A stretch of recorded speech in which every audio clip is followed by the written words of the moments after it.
जय श्री राधा कृष्ण भगवान जी की जय। निर्जला एकादशी व्रत की मंदिर श्री बंसी वाले महात्मा यूट्यूब चैनल की ओर से हम आप सभी भक्तों का हार्दिक अभिनंदन करते हैं। आज हम आपको सुनाने जा रहे हैं ज्येष्ठ मास के शुक्ल पक्ष की निर्जला एकादशी के व्रत की कथा। आज की इस कथा में हम आपको बताएंगे कि इस वर्ष 2022 में ज्येष्ठ मास के शुक्ल पक्ष की निर्जला एकादशी का व्रत किस दिन को आ रहा है और साथ में निर्जला एकादशी के व्रत का शुभ मुहूर्त कौन सा है और निर्जला एकादशी के व्रत की पारणा का शुभ मुहूर्त कौन सा है तथा निर्जला एकादशी के व्रत की कथा भी हम आपको सुनाने जा रहे हैं। तो इस वर्ष 2022 में ज्येष्ठ मास के शुक्ल पक्ष की निर्जला एकादशी का व्रत 11 जून 2022 दिन शनिवार को आ रहा है। जी हाँ, इस वर्ष 2022 में निर्जला एकादशी व्रत 11 जून 2022 दिन शनिवार को आ रहा है। एकादशी तिथि का प्रारंभ 10 जून 2022 दिन शुक्रवार को सुबह 7:25 पर हो जाएगा। एकादशी तिथि आरंभ 10 जून 2022 दिन शुक्रवार को सुबह 7:25 पर और एकादशी तिथि समाप्त होगी 11 जून 2022 दिन शनिवार को सुबह 5:45 पर। जी हाँ, एकादशी तिथि का समापन 11 जून 2022 दिन शनिवार को सुबह 5:45 पर हो जाएगा। हमारे हिंदू धर्म ग्रंथों के अनुसार एकादशी का व्रत उसी दिन रखा जाता है जिस दिन सूर्य निकलने के समय एकादशी तिथि हो, जिस दिन सूर्य उदय होने के समय एकादशी तिथि हो। तो इसलिए 11 जून 2022 दिन शनिवार को ही सूर्य निकलने के समय एकादशी तिथि है। इसी कारण से निर्जला एकादशी का व्रत 11 जून 2022 दिन शनिवार को ही रखा जाएगा। तो अब हम आपको बताने जा रहे हैं कि निर्जला एकादशी के व्रत की पारणा का शुभ मुहूर्त कौन सा है, अर्थात निर्जला एकादशी के व्रत को खोलने का शुभ मुहूर्त कौन सा है। तो निर्जला एकादशी के व्रत की पारणा का शुभ मुहूर्त 12 जून 2022 दिन रविवार को सुबह 5:23 से लेकर सुबह 8:10 तक रहेगा। अर्थात इस समय के बीच में आप व्रत की पारणा कर सकते हैं, व्रत को खोल सकते हैं।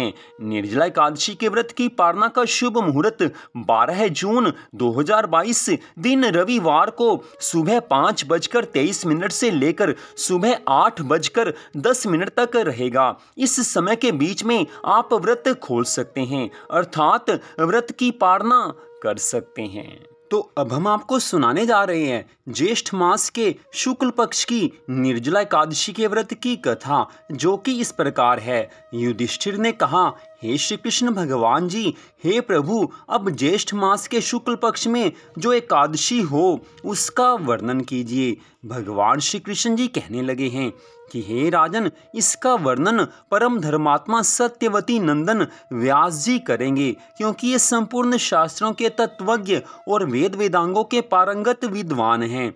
तब वेद व्यास जी महाराज कहने लगे हैं कि दोनों ही पक्षों की एकादशियों को भोजन ना करे। द्वादशी तिथि को स्नान आदि से पवित्र हो, फूलों से भगवान केशव की पूजा करके नित्य कर्म समाप्त होने के पश्चात पहले ब्राह्मणों को भोजन देकर अंत में स्वयं भोजन करे। हे राजन, जन्मना शौच और मरना शौच में भी एकादशी को भोजन नहीं करना चाहिए। ये सुनकर भीमसेन कहने लगे हैं कि हे परम बुद्धिमान पितामह, मेरी उत्तम बात सुनिए। राजा युधिष्ठिर, माता कुंती, द्रौपदी, अर्जुन, नकुल और सहदेव ये एकादशी को कभी भोजन नहीं करते तथा मुझसे भी हमेशा यही कहते हैं कि भीमसेन, तुम भी एकादशी को ना खाया करो, किंतु मैं इन लोगों से यही कह दिया करता हूँ कि मुझसे भूख नहीं सही जाएगी। भीमसेन की इस बात को सुनकर व्यास जी महाराज कहने लगे हैं कि यदि तुम्हें स्वर्गलोक की प्राप्ति करनी है और नरक को दूषित समझते हो तो दोनों पक्षों की एकादशी को भोजन नहीं करना। इतनी बात सुनकर भीमसेन कहने लगे हैं कि हे महाबुद्धिमान पितामह, मैं आपके सामने सच्ची बात कहता हूँ, एक बार भोजन करके भी मुझसे व्रत नहीं किया जा सकता। फिर उपवास करके तो मैं रह ही कैसे सकता हूँ। मेरे उदर में वृक नामक अग्नि सदा प्रज्वलित रहती है, अतः जब मैं बहुत अधिक खाता हूँ तभी वह शांत होती है। इसलिए हे महामुने, मैं वर्ष भर में केवल एक ही उपवास कर सकता हूँ, जिससे स्वर्ग की प्राप्ति सुलभ हो तथा जिसके करने से मैं कल्याण का भागी हो सकूं। ऐसा कोई एक व्रत निश्चय करके बताइए, मैं उसका यथा विधि से पालन करूंगा। व्यास जी महाराज कहने लगे हैं कि हे भीम, ज्येष्ठ मास में सूर्य वृष राशि पर हो या मिथुन राशि पर, शुक्ल पक्ष में जो एकादशी हो उसका यत्न पूर्वक निर्जल व्रत करो। इसको निर्जला एकादशी के नाम से जाना जाता है। इस दिन केवल कुल्ला या आचमन करने के लिए मुख में जल डाल सकते हो। उसको छोड़कर और किसी प्रकार का जल विद्वान पुरुष मुख में ना डाले, अन्यथा व्रत भंग हो जाता है। एकादशी को सूर्य उदय होने से लेकर दूसरे दिन के सूर्य उदय होने तक मनुष्य जल का त्याग करे तो यह व्रत संपूर्ण होता है। तदनंतर द्वादशी को निर्मल प्रभात काल में स्नान करके ब्राह्मणों को विधि पूर्वक जल और स्वर्ण का दान करे। इस प्रकार सब कार्य पूरा करके जितेंद्रिय पुरुष ब्राह्मणों के साथ भोजन करे। वर्ष भर में जितनी एकादशियां होती हैं उन सब का फल निर्जला एकादशी के व्रत से मनुष्य प्राप्त कर लेता है, इसमें तनिक भी संदेह नहीं है।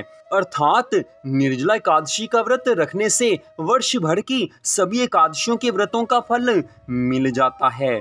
शंख चक्र और गदा धारण करने वाले भगवान केशव ने मुझसे कहा था कि यदि मानव सबको छोड़कर एकमात्र मेरी शरण में आ जाए और एकादशी को निराहार रहे तो वह सब पापों से छूट जाता है। एकादशी व्रत करने वाले पुरुष के पास विशालकाय, विकराल आकृति और काले रंग वाले दंडपाशधारी भयंकर यमदूत नहीं जाते। अंत काल में पीतांबरधारी, सौम्य स्वभाव वाले, हाथ में सुदर्शन धारण करने वाले और मन के समान वेगशाली विष्णु दूत आकर इस वैष्णव पुरुष को भगवान विष्णु के धाम में ले जाते हैं। अतः निर्जला एकादशी को पूर्ण यत्न करके उपवास करना चाहिए। तुम भी सब पापों की शांति के लिए यत्न के साथ उपवास और श्रीहरि का पूजन करो।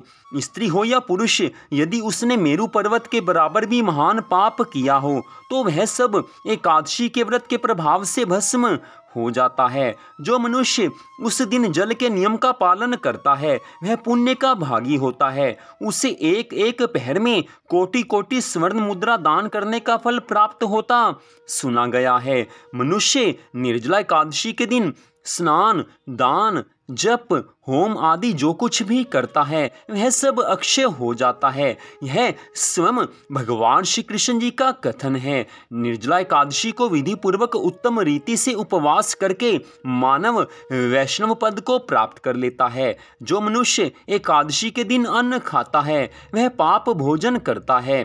इस लोक में वह चंडाल के समान है और मरने पर दुर्गति को प्राप्त होता है। जो ज्येष्ठ मास के शुक्ल पक्ष में एकादशी को उपवास करके दान देंगे वे परम पद को प्राप्त होंगे। जिन्होंने एकादशी को उपवास किया है वे ब्रह्म हत्यारे, शराबी, चोर तथा गुरुद्रोही होने पर भी सब पापों से मुक्त हो जाते हैं। हे कुंती नंदन, निर्जला एकादशी के दिन श्रद्धालु स्त्री पुरुषों के लिए जो विशेष दान और कर्तव्य विहित हैं उसे सुनो। उस दिन जल में शयन करने वाले भगवान विष्णु का पूजन और जलमयी धेनु का दान करना चाहिए अथवा प्रत्यक्ष धेनु या घृतमयी धेनु का दान उचित है। पर्याप्त दक्षिणा और भांति भांति के मिष्ठानों द्वारा यत्न पूर्वक ब्राह्मणों को संतुष्ट करना चाहिए। ऐसा करने से ब्राह्मण अवश्य संतुष्ट होते हैं और उनके संतुष्ट होने पर श्रीहरि मोक्ष प्रदान करते हैं। जिन्होंने शम, दम और दान में प्रवृत्त होकर श्रीहरि की पूजा और रात्रि में जागरण करते हुए इस निर्जला एकादशी का व्रत किया है, उन्होंने अपने साथ ही बीती हुई 100 पीढ़ियों को और आने वाली 100 पीढ़ियों को भगवान वासुदेव के परम धाम में पहुंचा दिया है। निर्जला एकादशी के दिन अन्न, वस्त्र, गऊ, जल, शैया, सुंदर आसन, कमंडलू तथा छाता दान करने चाहिए। जो श्रेष्ठ और सुपात्र ब्राह्मण को जूता दान करता है वह सोने के विमान पर बैठकर स्वर्ग लोक में प्रतिष्ठित होता है। जो इस एकादशी की कथा को भक्ति पूर्वक सुनता तथा जो भक्ति पूर्वक उसका वर्णन करता है वे दोनों स्वर्ग लोक में जाते हैं। चतुर्दशी युक्त अमावस्या को सूर्य ग्रहण के समय श्राद्ध करके मनुष्य जिस फल को प्राप्त करता है वही इस कथा को सुनने से भी प्राप्त होता है। पहले दंत धावन करके यह नियम लेना चाहिए कि मैं भगवान केशव की प्रसन्नता के लिए एकादशी को निराहार रहकर आचमन के सिवा दूसरे जल का भी त्याग करूंगा। द्वादशी को देव देवेश्वर भगवान विष्णु का पूजन करना चाहिए। गंध, धूप, पुष्प और सुंदर वस्त्र से विधि पूर्वक पूजन करके जल का घड़ा संकल्प करते हुए इस प्रकार प्रार्थना करें कि हे संसार सागर से तारने वाले देव देव ऋषिकेश, इस जल के घड़े का दान करने से आप मुझे परम गति की प्राप्ति करवाइए। हे भीमसेन, ज्येष्ठ मास में शुक्ल पक्ष की जो शुभ एकादशी होती है उसका निर्जल व्रत करना चाहिए तथा उस दिन श्रेष्ठ ब्राह्मणों को शक्कर के साथ जल के घड़े दान करने चाहिए। ऐसा करने से मनुष्य भगवान विष्णु के समीप पहुंचकर आनंद का अनुभव करता है।